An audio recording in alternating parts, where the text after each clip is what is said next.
বৈদেশিক ঋণ, তীব্র মুদ্রাস্ফীতি ও ডলারের সংকটে নাকাল দক্ষিণ এশিয়ার দেশ পাকিস্তান এবার বড় ধরনের সুখবর পেল।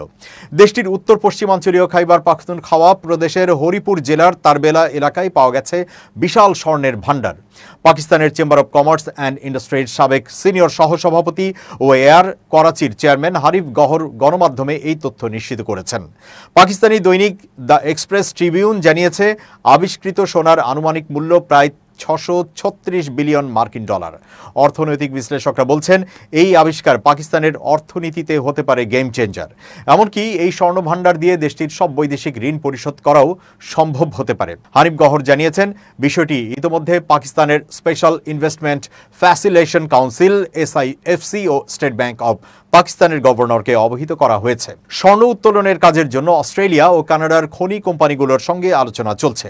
প্রধানমন্ত্রী অনুমোদন দিলেই তারবেলার মাটির নিচ থেকে উত্তোলন শুরু হবে। পাকিস্তানের অর্থ মন্ত্রণালয়ের তথ্য মতে 2025 সালের জুন নাগাদ দেশটির মোট সরকারি ঋণ দাঁড়িয়েছে 286.83 বিলিয়ন মার্কিন ডলার, যা আগের বছর তুলনায় প্রায় 13% বেশি। বিশ্লেষকদের মতে এই স্বর্ণ ভাণ্ডার শুধু বৈদেশিক ঋণই পরিশোধে সহায়ক হবে না, বরং এদেশের কর্মসংস্থান, বৈদেশিক মুদ্রা রিজার্ভ এবং শিল্প খাতে নতুন দিগন্ত খুলে দেবে।